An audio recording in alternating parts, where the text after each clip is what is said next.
it feels like the fortress is crumbling.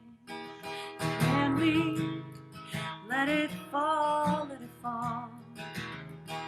The fortress can't save us, and it really can't fail us now, 'cause it never was a fortress at all.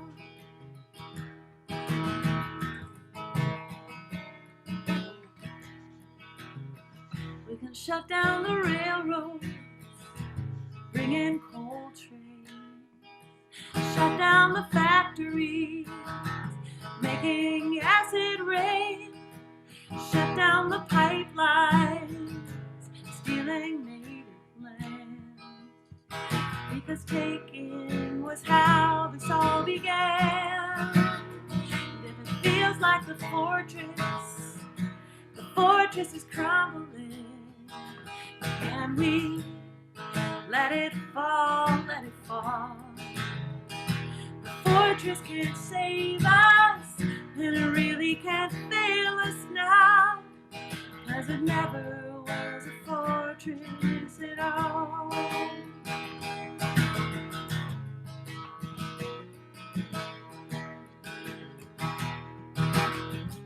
Stand together in the rubble, as long as our fear will last.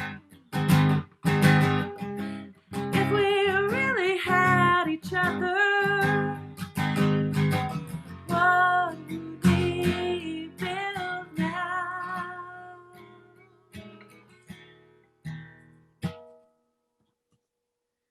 If it feels like the fortress is crumbling, can we let it fall, let it fall?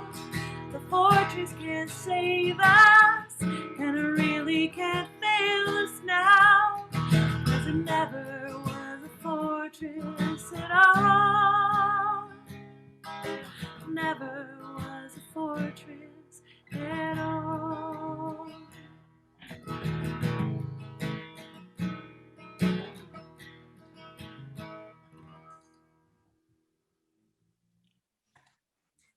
I asked Sam to share the link for the music for those of you who wanted to hear that. It's a woman who lives up in Maine who is a songwriter, and she writes about capitalism and the climate, and she has a good perspective, I think. If people get a chance to fill out the pop quiz, that will give us a chance to enjoy a little humor for a few minutes. To start us off, I think I'm Demi Stathopoulos. I'm a member of 350 Mass on Newton Node. I am part of the Solidarity Working Group, and I'm going to be one of the co-facilitators here with my partner, Kurt Newton, who can introduce himself. Yeah. Good evening, everyone. My name's Kurt Newton. I live in Boston. I'm in the 350 Mass node there. Love doing these webinars. So glad that you've joined us, and I'm looking forward very much to our conversation with our excellent guests here. We're going to give our guests a chance to introduce themselves, but we thought we might just frame the conversation a little bit before we get going. And talk about, first of all, why solidarity? Sorry. Sounded good. I thought that was coming from my house because my son is singing in the background too. Why solidarity? I think for me, the way I think about it is there are many forces trying to divide us from each other, because change is hard and takes all of us, and forces who want to keep things the way they are know that if we are kept in our own little boxes or our own little lanes, our own little silos, that it's much harder for us to come together and actually affect change. Solidarity is the way we actually bring power to any movement. And it's the way we actually get to affect change. When we come together across our divisions, we build that power. What does solidarity look like in action is a little bit harder for us to all wrap our heads around. There's a lot of good work to be done. And building relationships, for me, building relationships is what solidarity in action actually looks like. And I think in times of COVID, it's been harder for us to necessarily show up in person in the places that we'd like to show up. But I do think that it's important for us to listen to each other, to hear the stories that people have. I guess for me, relationship building, part of it is just reaching for honest communication. I think there's a lot of ways we like to show up in ways where in the ways that we think are acceptable to other people. And I think what's going to be important in building solidarity is for us to be able to show up with our whole selves and to make space for other people to show up with their whole selves. And that involves really honest communication. And that's what, for me personally, that's how I see solidarity being built. I think the other thing is that I know in the environmental movement, there's often a pull for us to act like we know things that we possibly don't know. I've listened to some great podcasts about how important it is for us to not know in this moment what we think we know, because that's how we open ourselves up to the possibilities of change. And I think listening to each other is one of the ways we expand what we actually know as opposed to what we think we know. And I'm gonna pass it over to Kurt to continue this introduction.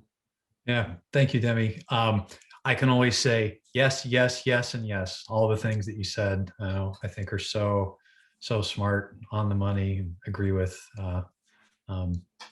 Yeah, and having the opportunity connect, with people and hear their stories is just so important to the work to be done. I wanted to say a few words about, trying to, emphasize the relevance of doing solidarity work and making these connections to what 350 Mass is really about. At a sort of top level, it looks like 350 Mass is very, very focused on reducing emissions and, the things that have historically looked like taking action on climate. But really, what that needs to be built upon is a recognition that people's lives and their communities are intertwined with these issues in some really, really deep ways. And so housing and transportation and health and education and economic challenges and systemic racism are all mixed in there. And our ability as a society to come together and take action on climate is really built on the strength of our of the sort of coalitions and connections that we can make. If you've been in 350 Mass for a while, you've caught, for instance, how the campaigns that we've been working on started off with sort of a general Green New Deal framing, and we're setting things in motion for the next couple of years, to make that more specific, to bring the Green New Deal into housing justice, into transportation justice, into clean energy justice, and especially for environmental justice communities to have access to some of those resources. It was, I think, a really great shift in the call to action that has been used in the climate community of climate, jobs, and justice. The launch of the Thrive Agenda last week, I caught, they added the word care. That fourth word, care, really underlines all of this work. Climate, care, jobs, and justice, and our ability to make these connections and get to know each other is really, really the foundation of the work that we have to do.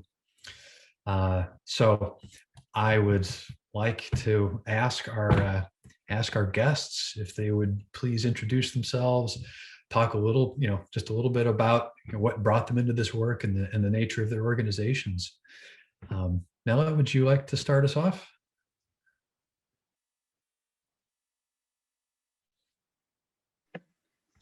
Yes, I'm called Mela Miles, and I am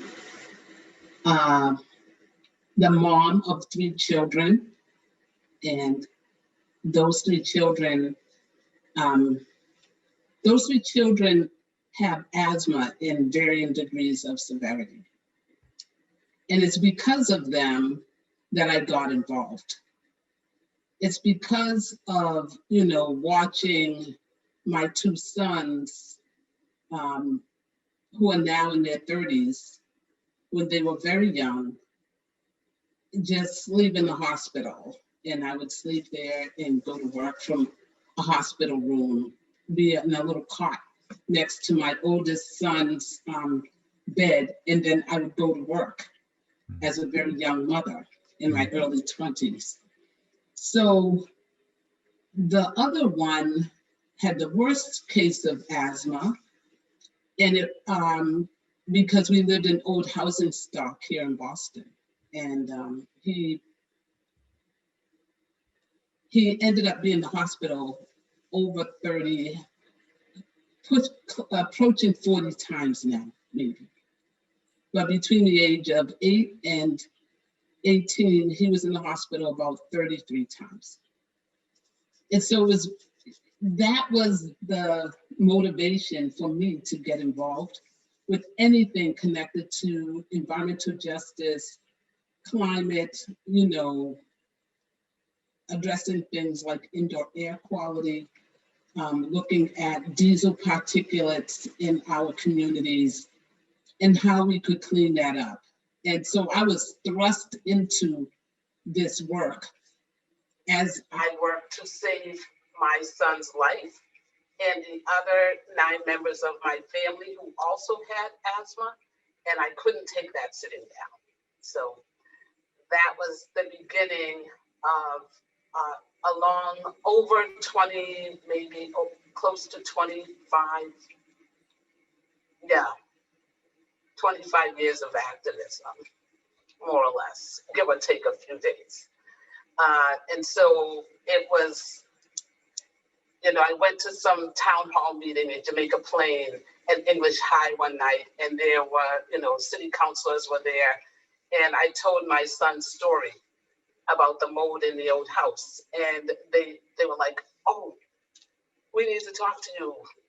We'd like to learn more about this, and would you like to join this movement on some level?" And there was Boston Urban Asthma Coalition. I started a nonprofit for parents of children with asthma as peer-to-peer mentors and support group, and training them how to navigate around a very complicated medical system.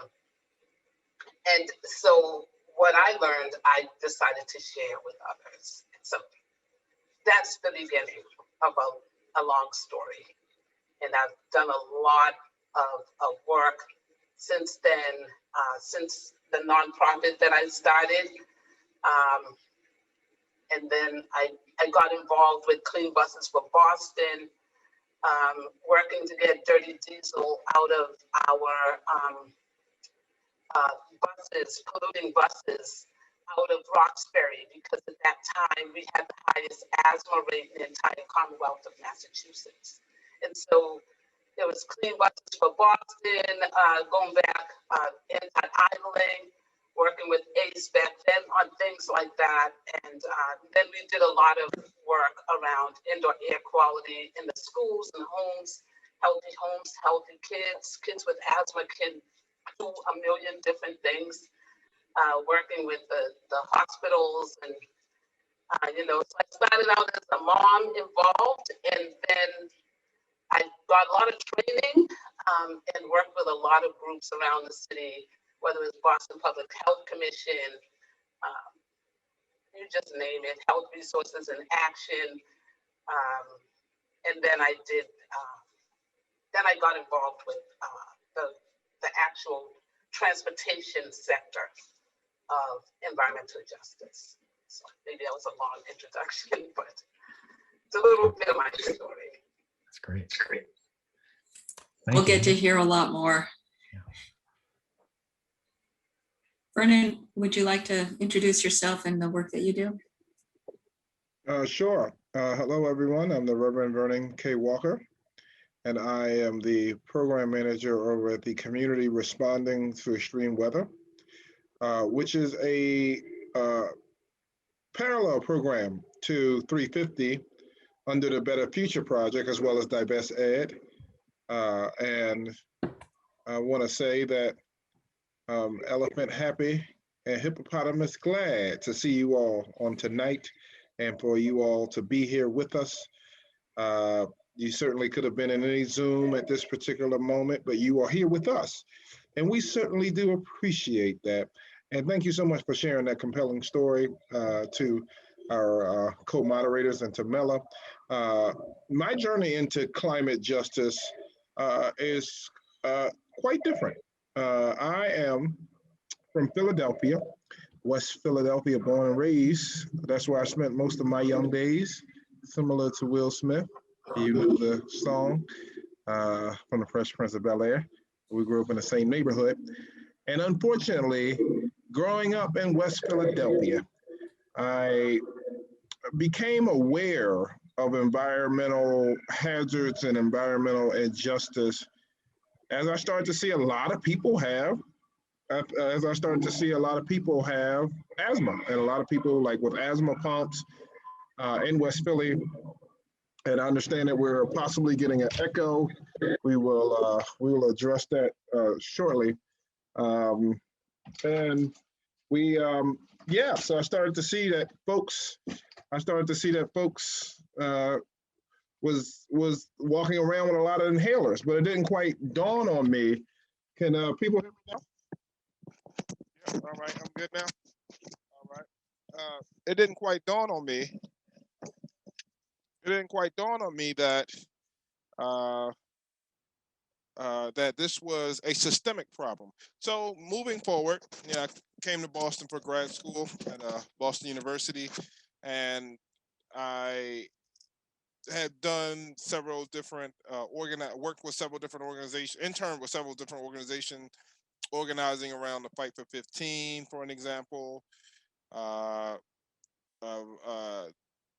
Met a lot of different organizers across the city and whatnot. And out of all those relationships, it became quite evident to me that there are a lot of injustices in our society that seem to affect people of color. When we think about economical injustice, when we think about indigenous injustice, when we think about climate injustice, and the like, racial injustice, social injustice. And it seemed to me that the same people who are disproportionately affected are Black and brown communities. So transitioning to that, I began to organize with the Poor People's Campaign, the state chapter of the Poor People's Campaign in Massachusetts. And one of the overarching themes of the Poor People's Campaign is that racism, militarism, poverty, environmental devastation, and changing the moral distorted narrative from moral issues for those who are Christian, those who are religious, from changing the moral conversation to go beyond prayer in the school, abortion, gun rights, etc. To poverty. How do we treat the poor? And for those who don't know, Dr. King was the originator of the Poor People's Campaign in 1967. He kicked it off at Riverside Church, April 4th, when he talked about there's an interconnection between poverty, militarism, and racism. So I began, so fast forwarding to actually 2017 is when I got involved. 2018, that's when there were several different large-scale actions in the springtime into the summer, including shutting down streets around the State House in Boston, including shutting down the financial district in downtown Boston, etc. So the Poor People's Campaign helped me understand that there is an interconnectedness between these social justice issues. And unfortunately, those who do particular types of justice work, i.e. climate, for an example, often don't come out of their silos to interconnect with people who do other types of justice work. So it was in that same vein that I began to look for ways to get involved in the climate justice movement. And that's what took me to Crew. But before Crew, it was for me a eye-opening experience, understanding how these issues are connected, how Hurricane Katrina is caused by climate change, how Hurricane Sandy is caused by climate change, how Hurricane Duran is caused by climate change, how heat waves, extensive heat waves, are caused by climate change, how in 1995, the horrendous heat wave in Chicago that killed 739 people is caused by climate change, and on, tsunamis, and on and on and on, and all flooding and sea level rise. It's as I began to understand this, and also what was influential to me right before I came to Crew was reading the UN report that talked about at that time, that came out in 2018, we have 12 years to try to slow down climate change to 1.5, to keep it to 1.5 degrees Celsius or above, which millions of people will be at risk, losing their homes, losing their lives, etc. So that's the brief synopsis of how I became involved in the climate justice movement, and where we find ourselves at now. So I'm going to hand it back over to the moderators here, facilitators. Thank you, Reverend Walker. I really appreciate your story. You're reminding me of something I learned recently from the Eastern Service Workers Association in Dorchester, which is it's really great that the Eversource and National Grid don't turn off the heat in the winter, but they do turn it off in April. And so when heat waves hit in the summertime and people don't have electricity, they cannot put on air conditioning and people die from heat. So the intersection of all of these things and how the climate is affecting people is it's incredibly complex and interrelated. So thank you for that. So I want to maybe not exactly kick off, because you've already kicked off, each of you. So the question that I want to say, I'm going to combine two questions here. Is what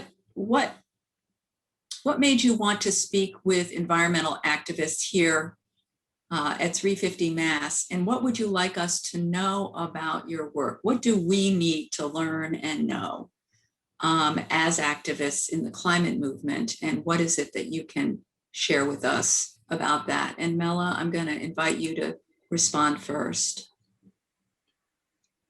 Well, I'm going to share something that my son and I wrote a number of years ago when folks were when the Copenhagen climate accords were going on. And I wrote a poem, and this may answer your question. It's called Wake Up. My son wrote the last verse, and I wrote the other ones. It's called Wake Up. All right. How long will we sit idly by and deny a reality that many do not even realize will impact all of our future?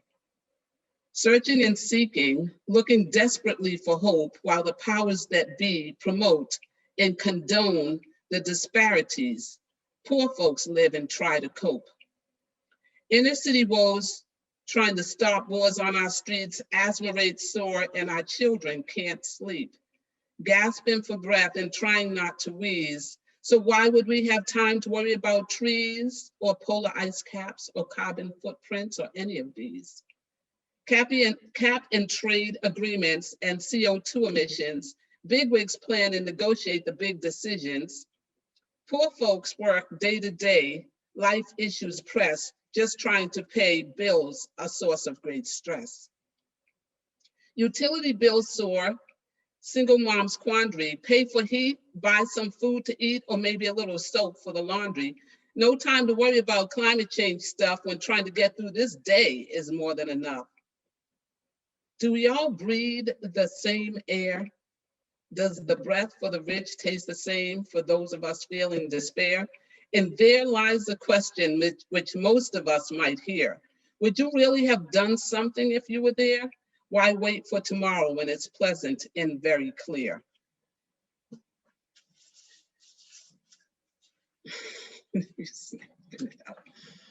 So this poem is the answer to the question, such that we need to make the connection between environmentalists and environmental justice. And we need to connect ourselves together and realize that as we watch sea level rise, and as we see the climate change, as we see 5 years running of the hottest years on records, breaking records every year and making it another record, this is something that if we don't all get together and realize that we need to build our own oars because we're all in the same boat. We all live on the same planet.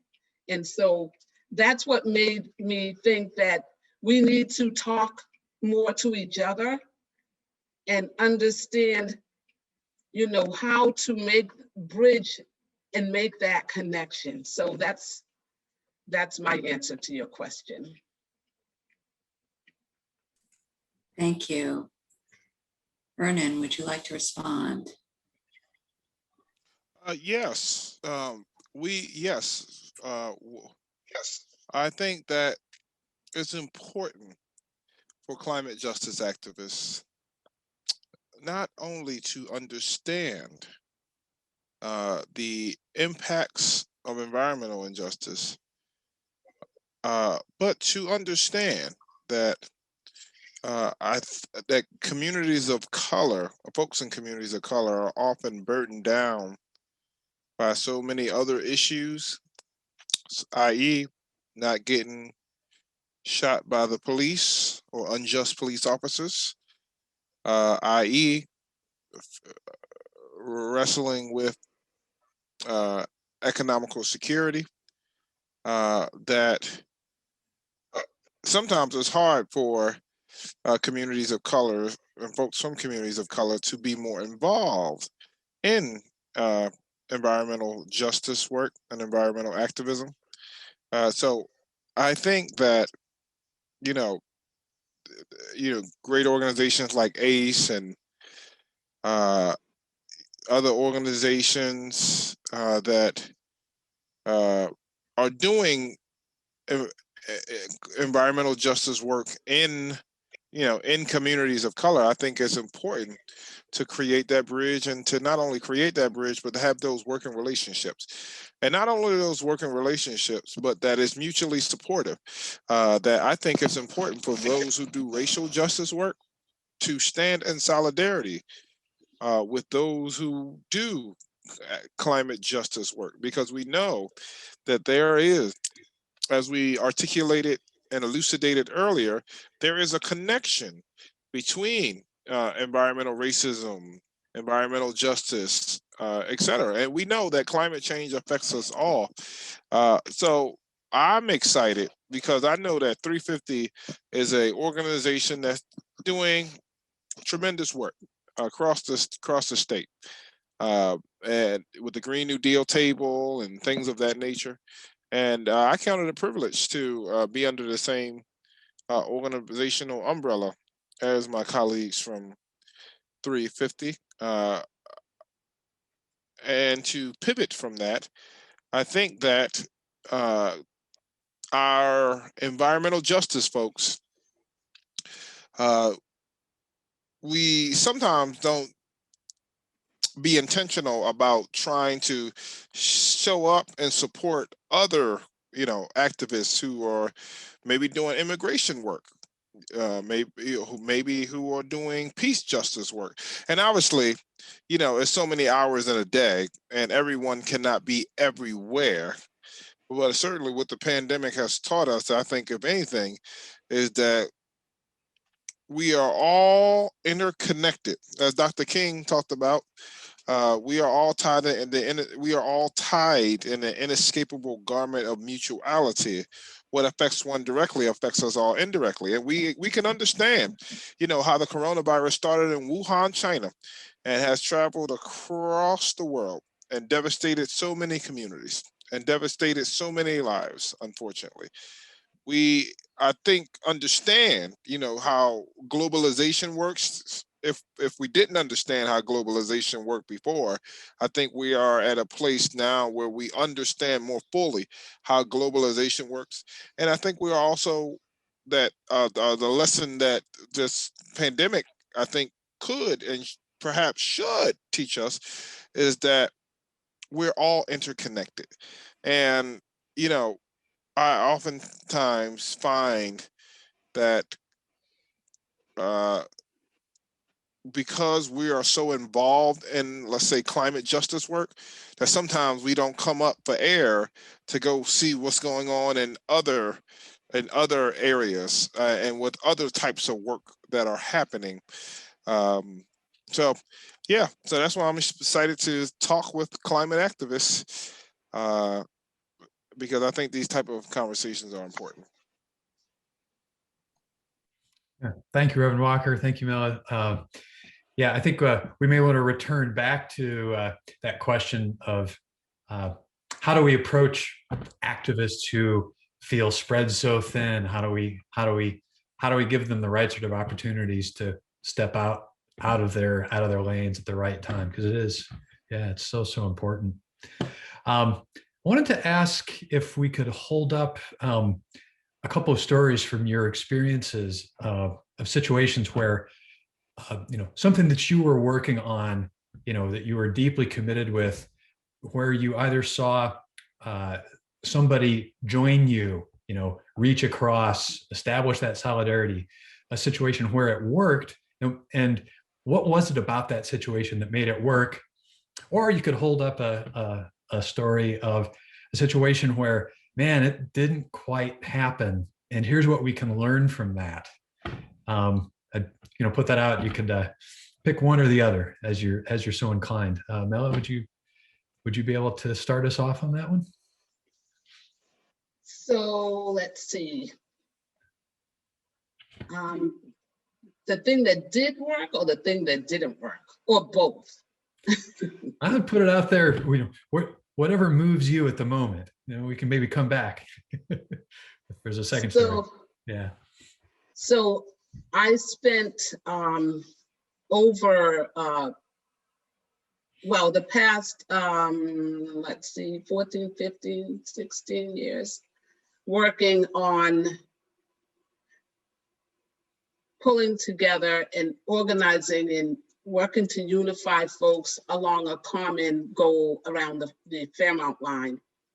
And I went to work in Four Corners, and the person who was mentioned earlier, Marvin Martin, was the executive director of Greater Four Corners Action Coalition. He said, Mela, you're working on the Fairmount line. I was like, what?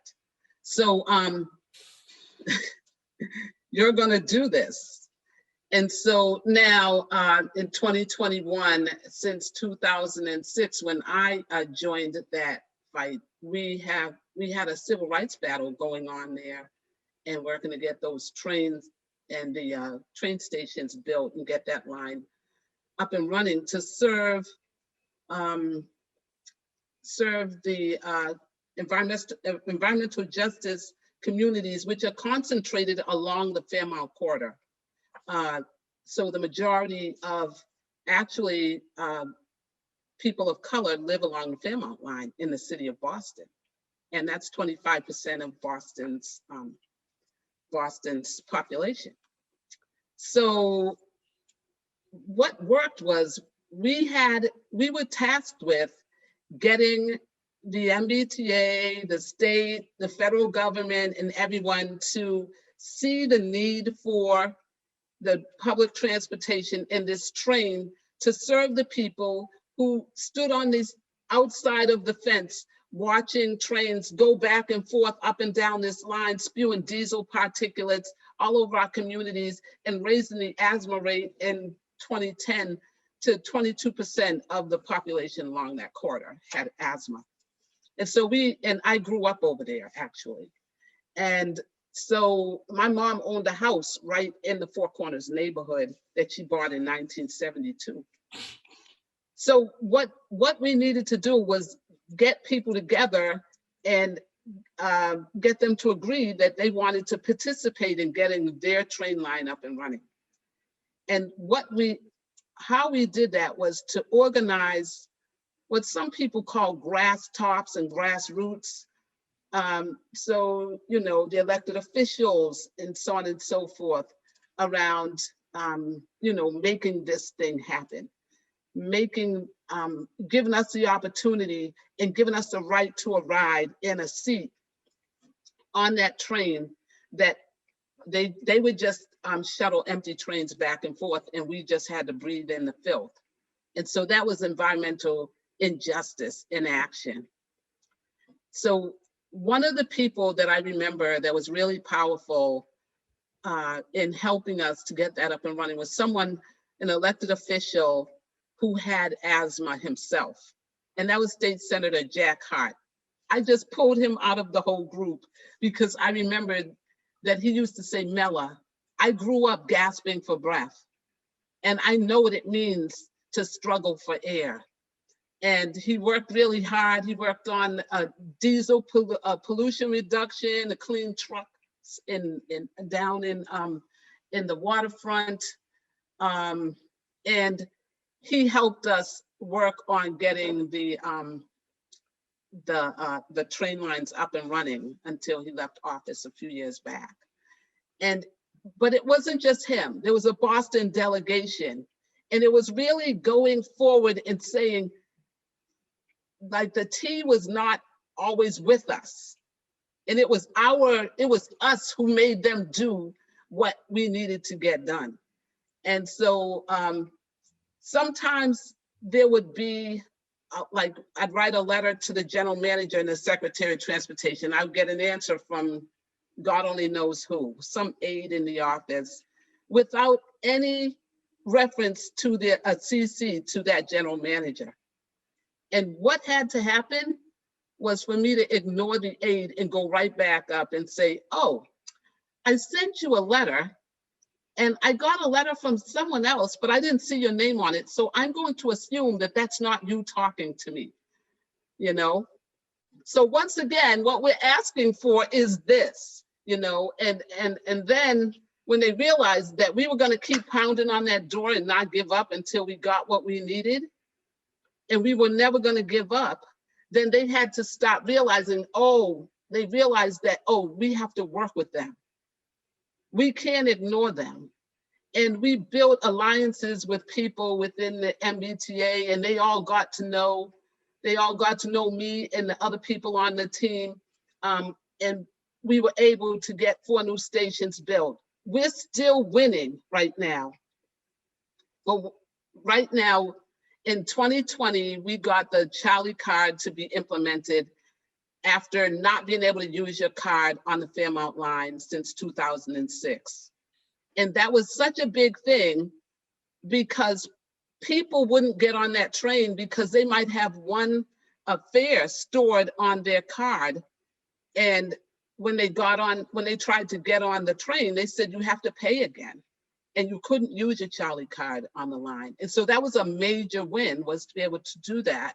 And so in May of 2020, after all of those years, we finally got that. Someone said the Fairmount line needs to be electrified.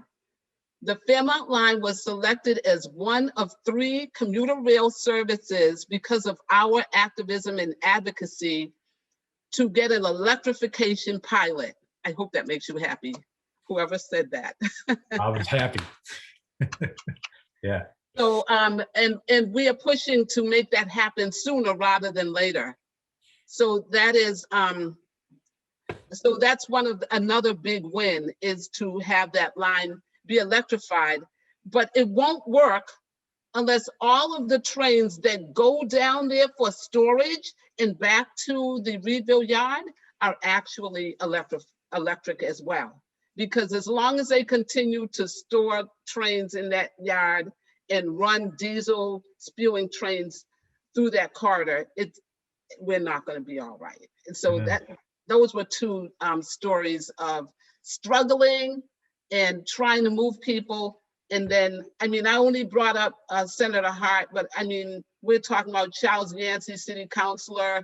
You know, he was one of the people that really spearheaded getting that line up and running before I ever got there, you know, so I want to celebrate him too. And that's a civil rights battle within the city of Boston that people don't, I wouldn't say everybody would really say, oh, there was a civil rights battle going on, our right to a ride, our right to a seat on that train, and not having to take a bus that took an hour and a quarter to get downtown.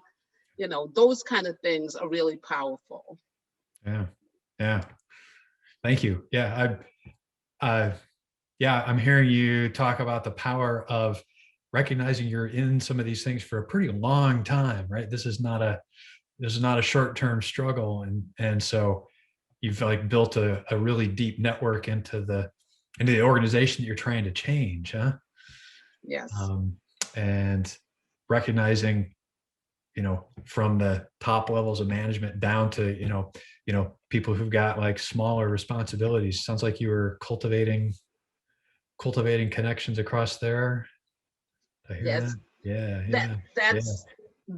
That's, I mean, there are people who may have passed away recently within the MBTA management, and I cried when they were gone, you know, because I said, oh my God, they were such a great, you know, ally while we were working with them, you know, whether it's a general manager or the chief financial officer, was it Jonathan, his name just blew out of my head.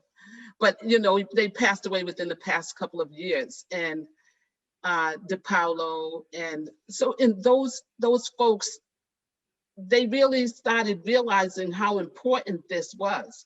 And we also had to file civil rights, like Title VI complaints, or we had to file, you know, a complaint all the way up to the Department of Justice and the Federal Transit Administration to get them to make sure that our trains did not get taken away and put on another line when, you know, like somebody else gets cut over there and we start bleeding. It's not fair, you know. And so those were, we had a situation where there were trains that were supposed to pull out of Reedville Yard, and what happened was somebody's train broke down in a more affluent section, and they took the train off the Fairmount line and sent it over there and left everybody who was totally transit dependent standing on the platform, and the train never came. And so they did it 5 days in a row, and we're going on to day 6 when we called Congress people and everything and saying, no, you're not going to do that anymore. And so now the Fairmount line became the most on-time performance train line because we wouldn't give up.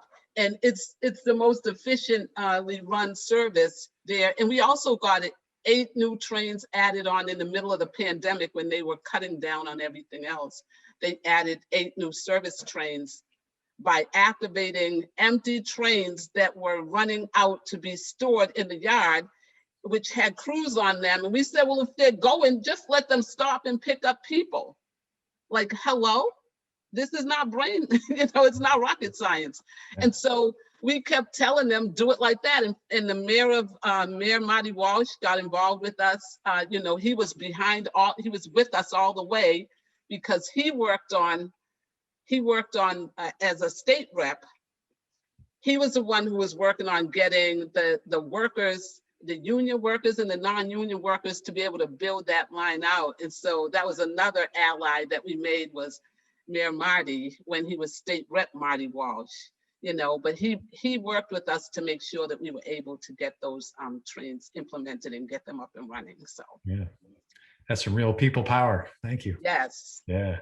Reverend Walker, do you have a story you'd like to share about working with allies in a way that was successful, or we learned something to try different next time? Yes, I'll share a story of an effort being successful. I interned for an organization that dealt with tenant housing rights, and this one particular development in Hyde Park. There was about 1,000 units in this one development, but there seemed to be a pervasive problem of water and mold leak. And I was, again, interning at this organization. And one of my responsibilities was to go around and to take pictures of the water leak and the mold, and be able to compile all that into a PowerPoint to be able to present to the city that provided city funding to this housing development. The housing development was getting city funding, state funding, federal funding for residents who were subsidized to live in these homes, and at 30% of their monthly income. So, any rate, I went around door by door, classic, organizing, door by door, introducing myself, saying I'm with this organization. Uh, we hear that there's a lot of residents who have water and mold leak. Is that your situation? Uh, Not everyone was home, but for some of the folks that I did get a hold of, we were able to capture that information. And then what we did with that information, we compiled it. The executive director of the organization had a relationship with the neighborhood department of the city of Boston, and he emailed uh, uh, one of the high officers from that department and say, look, this is the issue that we're having. Can we have a meeting? And while I was knocking on these doors and I was going door by door, I was also telling residents that that development that they lived in has a tenant housing group, and called X town X town housing rights group. So, and their meeting is every second Tuesday, for an example. Um, and would you like to come? Here's a flyer. So I started to see that the membership would increase. And the issue was that residents were complaining to management about their problem, their water and their mold leak, but management was slow to respond because seemingly they have become inundated with a whole lot of residential requests. So the executive director sent a letter to the owner and said, residents are a subset of residents are trying to get this issue resolved, of this pervasive water leak and mold leak, but they're getting slow responses and sometimes no responses at all. So the ED of the organization said, well, if this issue is not addressed, we will have to go and involve external players, i.e. the city, i.e. the city councilor. So then we got with the city councilor. We contacted that person from Hyde Park, and we said, look, this is the issue. The person saw the photos and heard some of the stories, and he was supportive of the effort, because we would also, during an election, we would also I would also go around and participate in Go TV efforts, get out the vote. So encouraging people to go to the poll, which was right in the development, or going to the voting booth, voting machine, which was right in one of the offices at the development, and they could just go vote. So what happened is that the development got a lot of money, and they were only interested in fixing the external and the exterior to make it look beautiful and beautified. So when people, drove by or came to visit as prospective residents, they will say, "Oh, this is marvelous." But interestingly enough, it was the antithesis of marvelous, because these homes were falling up. These homes are having these issues and mold and water leak. So eventually we started to get other groups involved, and we started to connect with other groups, and just kind of highlight the body, just like when the hand bone connects with the finger bone, and the fingers connect with the hand, and the hand connects with the arm, and the arm connects with the shoulder, and the shoulder then connects with the other shoulder, and then the head connects. And we think of the body as complete when it's all connected, but separate.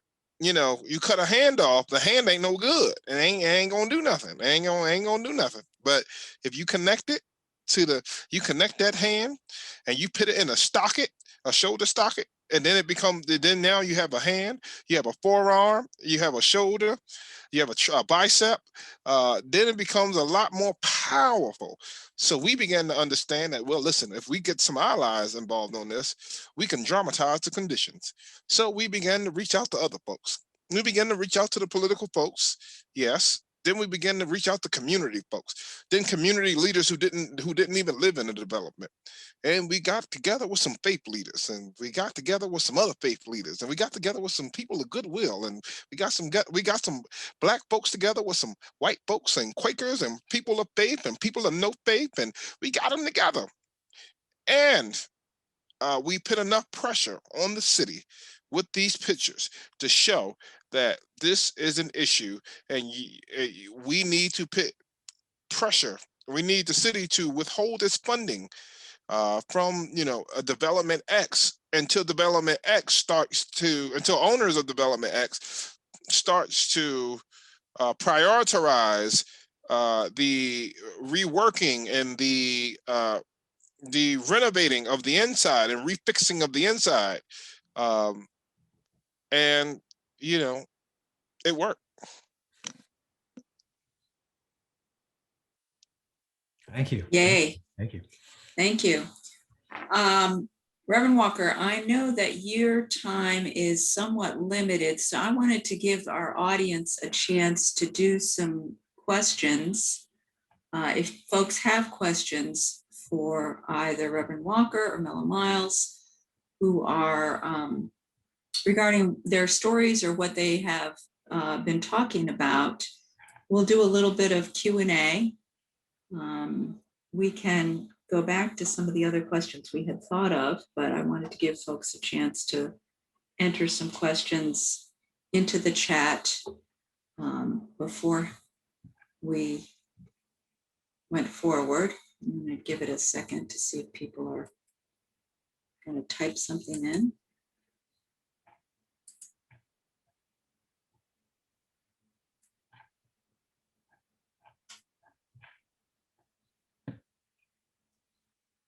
I know those questions are out there, people. Okay, we have a question about how to do so much with so little time, and how do we hold together the urgency of the panel report that says we've only got now 9 years left to do this work, and the long-term investment needed to build sustained relations. So I guess one question related to that is, how have you held this both and relationship? There's a lot to do across all of these needs, with the specific needs in your particular areas where you're focused. How do you balance those things? Or how have you found talking to your people, the people you have organized? How do you speak with your folks that you organize? Reverend Walker, if you want to speak first, I know your time is a little limited here. Yeah, I'm enjoying my time so far with you all. Well, you can only do so much with what you have. And there's a lot of people who have climate anxiety and get real anxious, thinking about the climate crisis, which I believe is the greatest existential threat facing human civilization. I think we just want to take it one day at a time and take it one step at a time. Rome was not built overnight. And it's, I think, critically important to understand that, one person can inspire, but it takes a community to produce radical and systemic change. I think of the analogy of if you're standing by a lake and you throw a stone uh, into the water, it will reverberate and create some ripples of change, if you will. Uh, However, that's one person. No matter how big a rock you have, the ripples of change will be limited just to that one particular rock. However, if you have a bunch of folks at the river of life and you take the stone of social change and you throw your stones together, and those stones hit the wall of injustice together, then the wall of injustice will come crumbling down slowly but surely. But it takes uh, a large gathering of people to have that, to throw that rock in, and to be in agreement. And then what if one person skips their rock?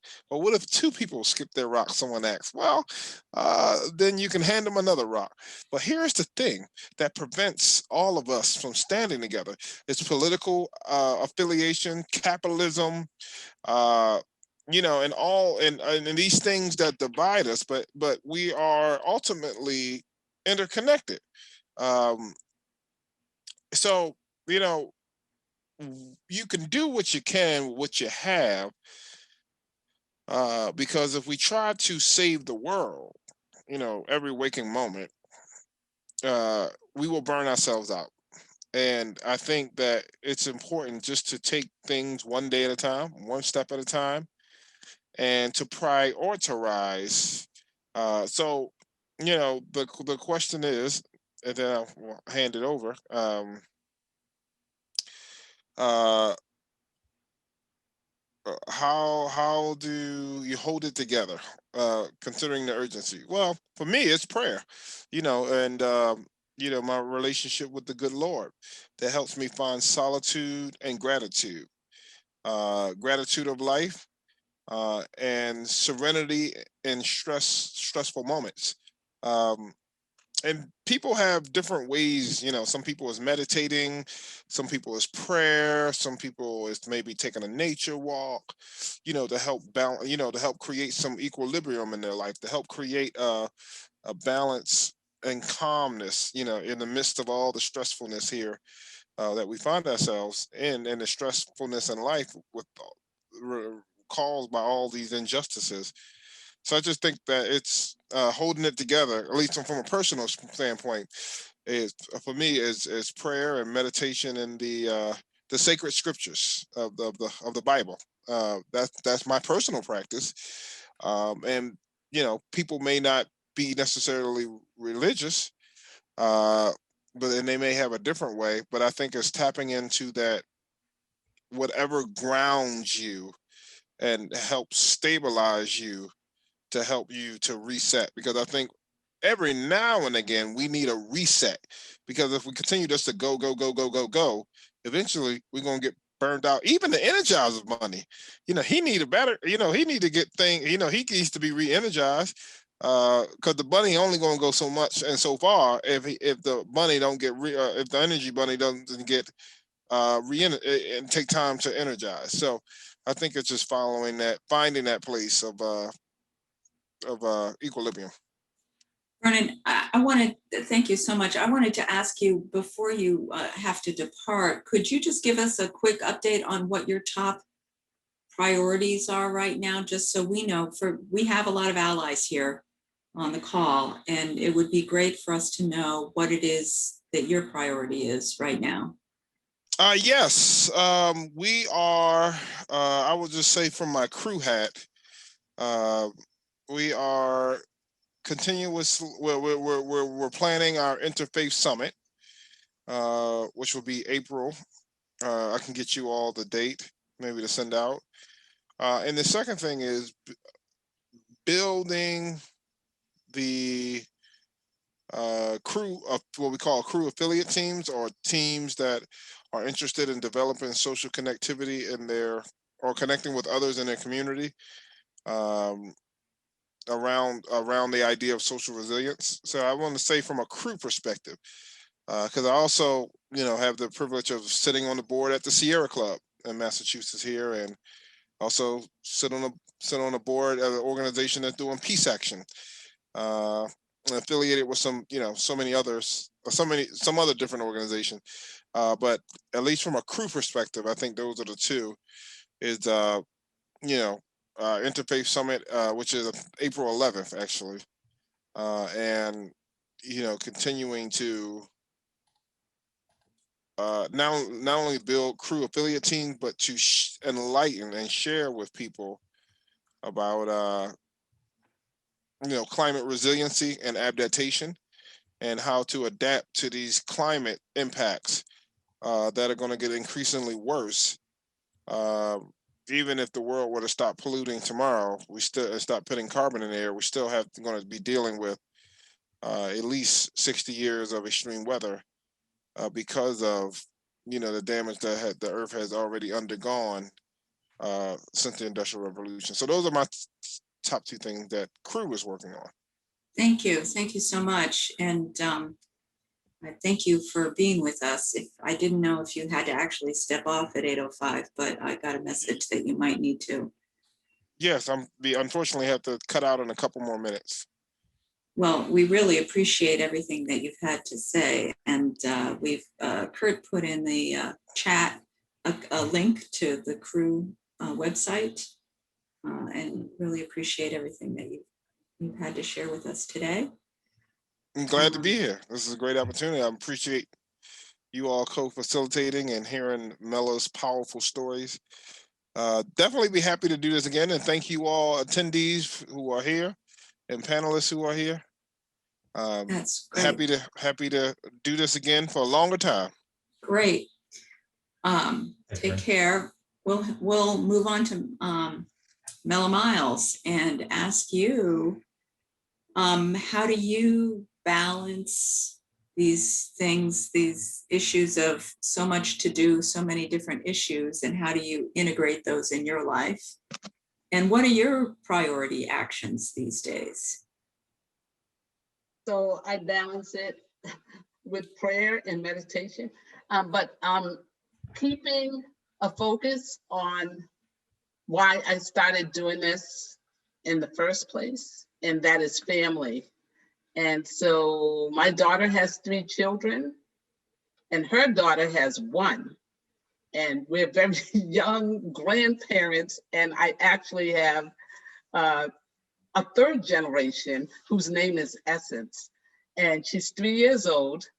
And this little lady is the essence of my life and my joy and my determination to build a future for her by the work that I do right now. Because I think about, where am I going to be in 20 years? And I surely won't be doing this. but where will she be in 20 years when she's 23 years old? And when we start talking about, the children calling themselves extinction generation and all of these things, that's deep. And I really want to make sure that I do everything that I can in a balanced way, keeping them in the forefront and in sight, and making sure that I take time to interact with my family, my husband, my children, my grandchildren. That's the balancing point, and so that's my motivation. That's why I started this. And when I decide to slow it down, more, like really slow down and like cut some things out a little more, I really want to make sure that I left it better than I found it. That's my goal. But one of the things that one of my mottos is Angela Davis. She's a professor, and she was a Black Panther. And she said, I am no longer willing to accept the things that I cannot change. I'm changing the things that I cannot accept. And that is, if you ever get an email from me, you'll probably see that listed across the bottom. Because, she started out with the Serenity Prayer type piece, and then she ends up with, almost like a mad cell, and I'm not going to take it anymore. But, that's something, words of inspiration. Someone said, I was also asked in the chat, what is ACE lifting up right now? And so ACE, Alternatives for Community and Environment, is the only kind of Black-led environmental organization in Boston. And just about everybody who works there is, we have Native American, Cape Verdean, African American, that's one person. That's two people. Then we have another Cape Verdean young man, and we're intergenerational, multi-generational in our organization. We also have a woman whose her heritage is South American, Latina. And so she's there. And then we have a Jamaican American. And so we have this really wonderful, diverse powerhouse of people, whether it's our legal team, our REAP Youth, Roxbury Environmental Empowerment Project, who, ACE led the Youth Pass movement and to win a pass for youth to be able to get around on public transit.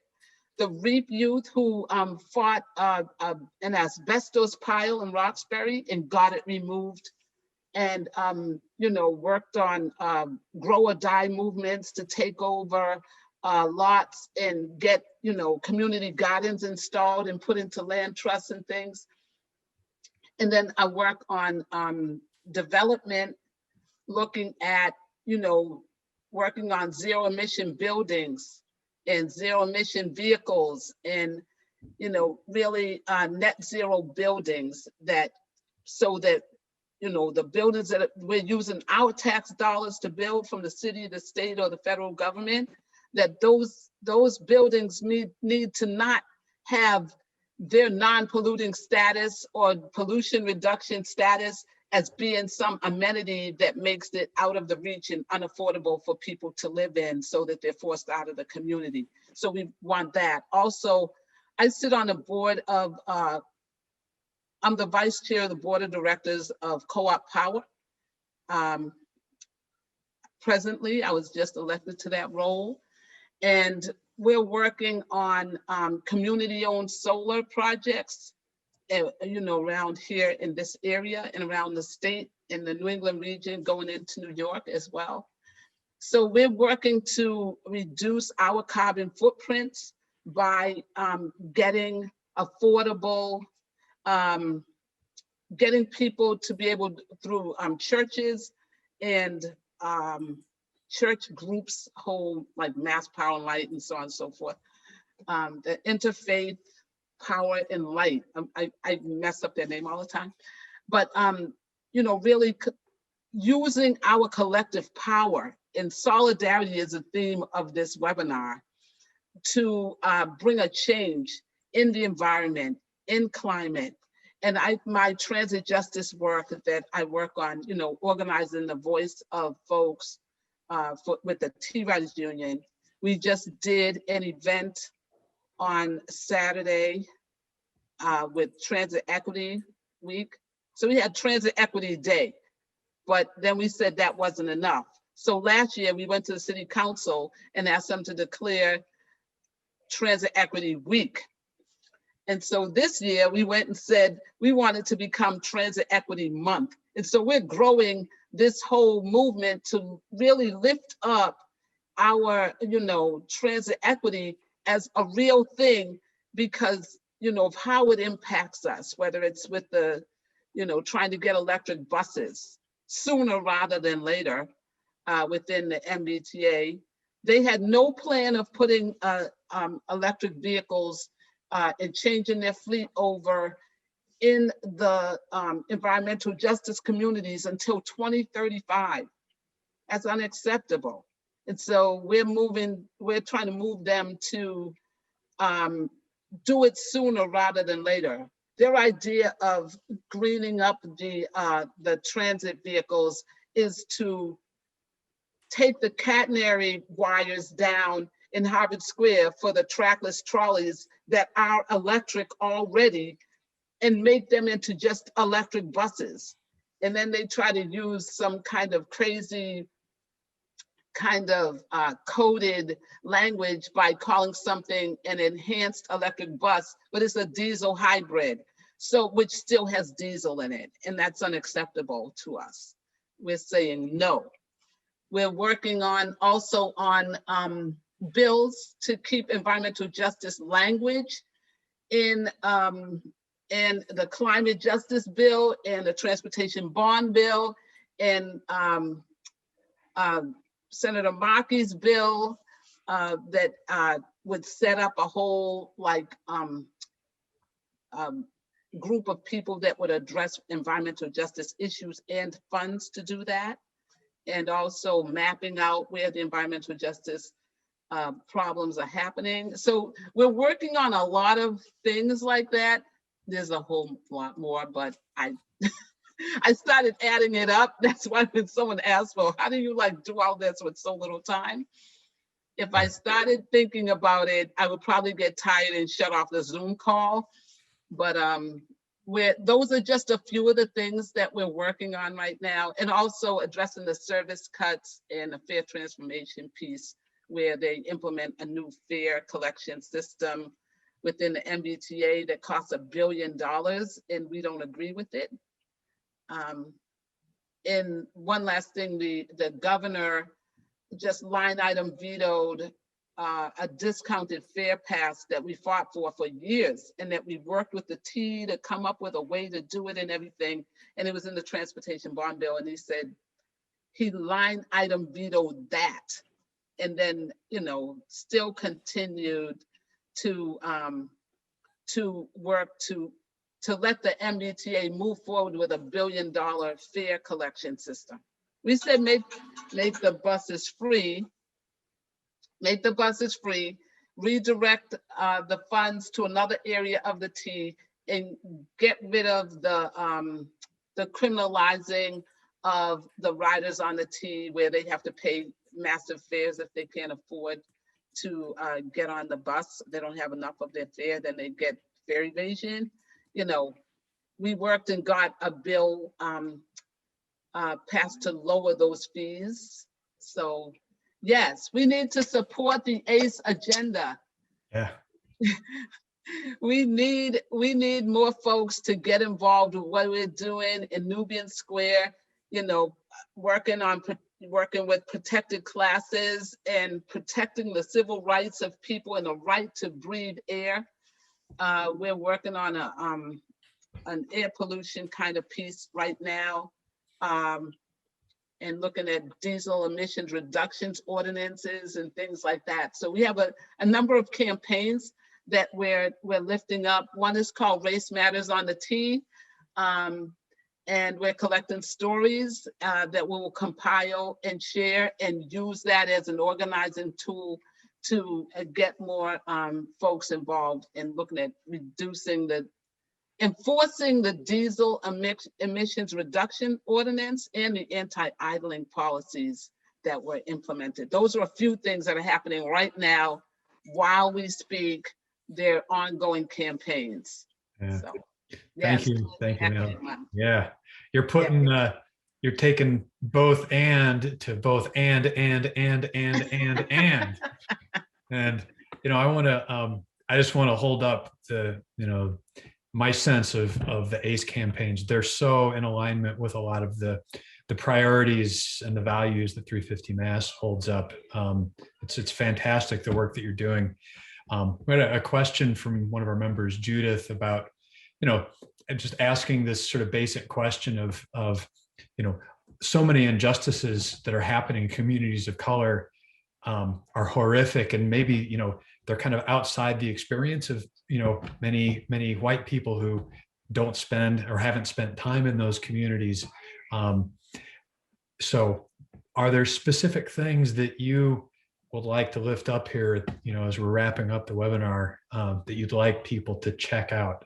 And if I could just make a plug, as I've asked that question, the Toxic Tour, which is one of your programs I went on a few years ago, was a really powerful experience. And it's, you know, things like that you'd like to hold up for our participants. I'd appreciate hearing. Yes, we don't know what we don't know until someone enlightens us and helps us to know, realize that we don't know what we don't know. The dangerous person is the one who thinks that they know what they don't know and then acts like they know something and they don't. That's dangerous. And so the Toxic Tour is a tour that goes around the Nubian Square area. We won that name, we fought for the name, and we got it onto the ballot, and the mayor let us get Nubian Square implemented right there in Old Dudley Square. Mr. Dudley was a slaver. He Governor Dudley started slavery. So in Massachusetts. So that's why we changed it to Nubian Square. In case somebody didn't know why that happened. We didn't want the name of the inception of enslavement, you know, being the name that hangs over the square where we live and work and try to breathe. And so it had to go. And so, but the Toxic Tour, sorry for my digression. The Toxic Tour takes you around. You can set up with your organization and come out and go on that Toxic Tour. It's really powerful. You go around and you see all these different spots. I grew up in that area, and there were 3 waste transfer plants across the street from my house. I think that's really what got me moving when I realized what I was breathing in when I was a little child. And it's right on the other side of Orchard Park projects. So that's one thing that is really powerful that ACE does. And what was your other question? Well, just, you know, ways for people who maybe haven't been connected to communities of color to be your advocates in the best possible way. Okay, there was something that Reverend Vernon said about like Hurricane Katrina. I have family in Louisiana who lost 3 houses in Hurricane Katrina, lived in the 9th Ward. And when I went there, you could still go there and see the remnants of homes that never got rebuilt, you know, that people were permanently displaced out of in New Orleans, Louisiana. There's something called Cancer Alley down there. And, you know, back in the day when these big industrialists came and built all these factories there and then employed people to work in the factories, and built up housing around these factories, and then spewed the most horrific toxins onto the folks who were keeping their businesses running and the industry going. And so it's called Cancer Alley. And so this is a major environmental justice issue, is because people are dying from cancers at higher rates, you know, and then they die and they go get somebody else and they bring them in there and they let them work until they die. And, you know, it's like black lungs in the coal mines, you know. So when you look at the fact that environmental injustices are going on every day, even in the city of Boston, you know, that whole Fairmount line story that I told you, that's environmental injustice in action. You know, about a little over a year ago, because 2020 is not like a year, it just like happened, but we didn't go out and do much of anything. We're just sitting in our house. So it was 2019, I realized that this happened. The trains on the Fairmount line were idling in the middle of the afternoon because there's a traffic jam on the tracks while the trains were coming out of South Station. And they would stop right next to a senior housing building near the Talbot Ave station, kind of across from the Talbot Ave station. So they would pull out of there and then they would just sit there, spewing filth in the middle of the summer while the windows were open. And these seniors were manifesting more cardiovascular disease and more respiratory illnesses. And you know, and they're like, come on, you know, we're breathing in all of this diesel smoke is coming into our windows. And, you know, we worked and got someone from, I think it was MIT, made some air filtering thing that looked like a leaf that we put up on a tree to collect data on how much particulate matter was being dumped in that spot at that time. And we also have an air monitoring station in Nubian Square that ACE set up. And so I want people to know that the issues that we fight for every day are real. They're happening here. They're happening over there in Louisiana, you know, and then the snowball effect of this stuff, you know, ends up being something that's an economic issue. Like we go and get electric trains on the Fairmount line, and then we get new stations and cut all the ribbons and do all of that. And then developers are sitting there chomping at the bit going, oh, wow, that's a nice place to build some nice new housing. Now that we got rid of all those toxins and poisons, I'll take that. Bye-bye, people who fought for it. And so we have to put protections in place by being strategic and finding, you know, building up anti-displacement zones and changing the zoning code so that, you know, we can have overlay districts where you can put specific protections into place, those kind of things. We're not just standing out marching or rallying or fighting.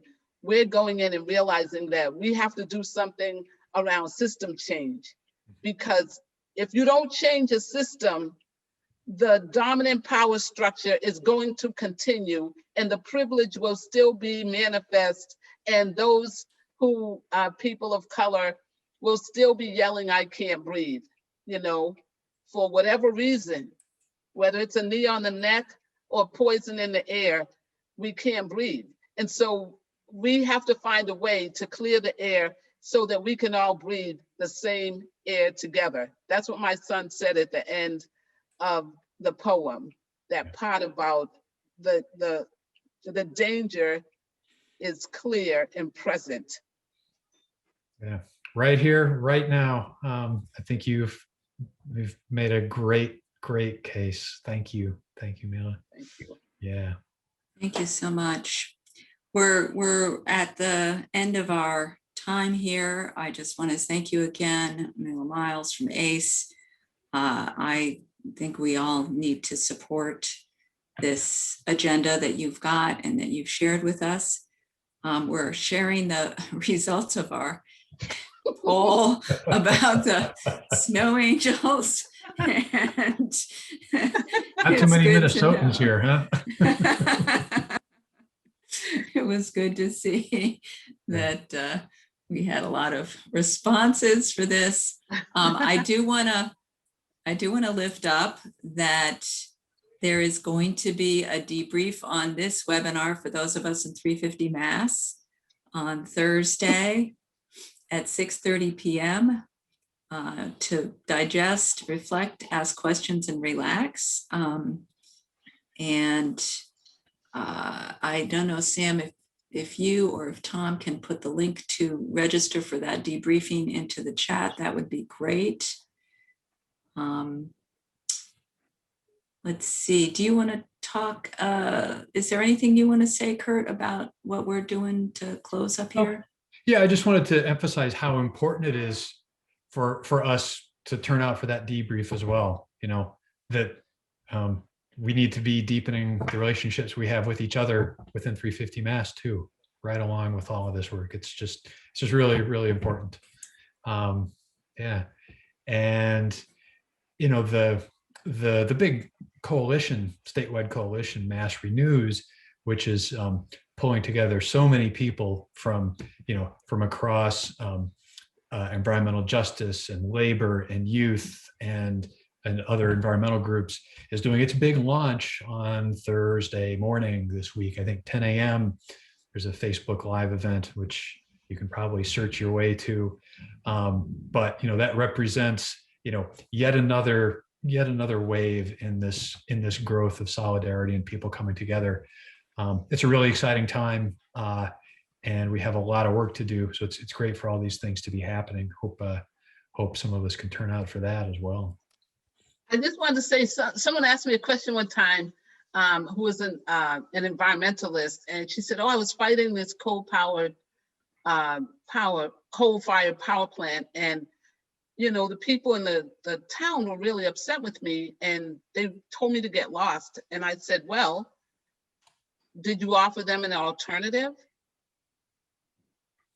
Because the name of our organization is Alternatives for Community and Environment. But did you offer them an alternative when you were saying get rid of this thing, when their economy depended upon that? And if you got rid of it, a whole bunch of people would lose their job. So even though they didn't want the poisonous power plant, they didn't have an alternative. And so we have to create alternatives and say, oh, here, we've come up with this solution over here. So can you work with us around the solution as opposed to just opposing the problem? And that's how we create change and how we do it together. And so I just wanted to share that with you, because we're never going to get there if we keep fighting against stuff and we don't fight for things, so that people can realize that they can continue to live, eat, and work in their community, even and live a better life. That's the whole thing. And that's the whole story that I've been trying to tell here this evening.